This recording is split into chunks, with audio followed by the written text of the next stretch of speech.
All right, can you hear me? Yes, I can. Thank you, Daniel. Awesome. Let me just turn on my camera in case you want to see my face. So I just want to start off by saying thank you for this opportunity.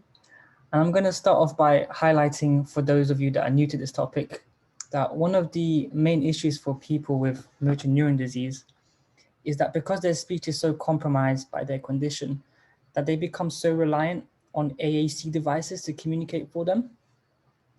And I want to talk about two pain points that I found from my research which involved academic research and interviews with speech therapists and family members of people with MND. This diagram shows the first pain point I found, which is the AAC user having to split their eye gaze between the AAC device, which is their main method of communication, and the person they're speaking to, and how this split reduces eye contact during conversation and diminishes closeness and empathy that they feel. And the second finding was that it typically takes a long time for AAC users to formulate sentences that go beyond their basic needs and wants, and therefore they're more passive and have less control over the topics of conversation.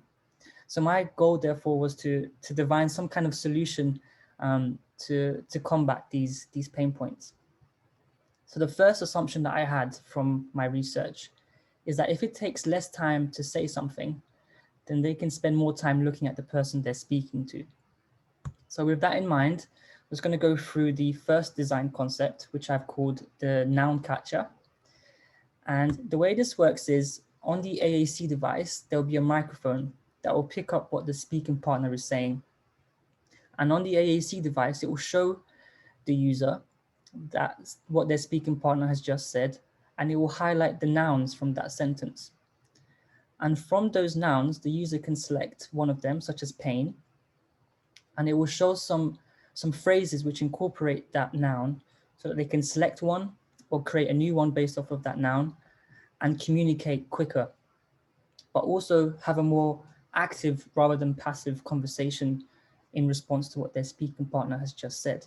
So this will allow them to spend less time looking at their device trying to write up a sentence and more time engaging through non-verbal cues and also the actual communication.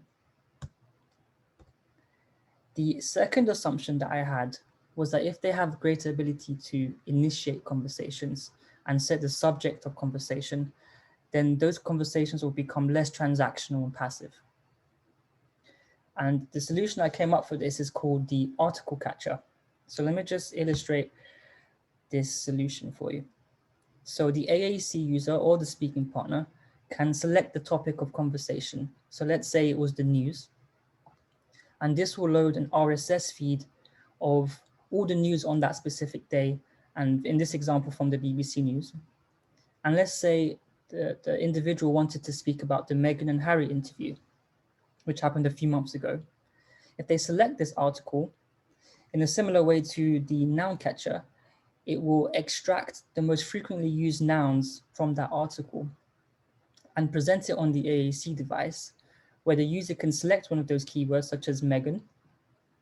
And again, they can see some preloaded phrases that other AAC devices might have used when talking about this article, or the individual can then create some new phrases which incorporate that noun. And with this, what we're trying to do is to allow the user to start conversations and talk about things that go beyond their basic needs and wants. And to summarize, this kind of shows the concept and how the two concepts can be incorporated into a single AAC device, where you can see the news articles on one side where they can select from it and load some nouns and keywords from that.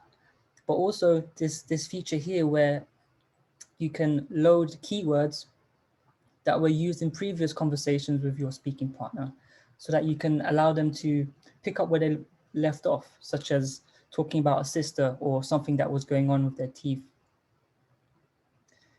And the user feedback was really positive, where people were saying things like, we'd be able to talk about other things rather than just basic wants and needs, which is what we're kind of doing at the moment. And you're giving the AAC the opportunity to initiate something and actually set the subject.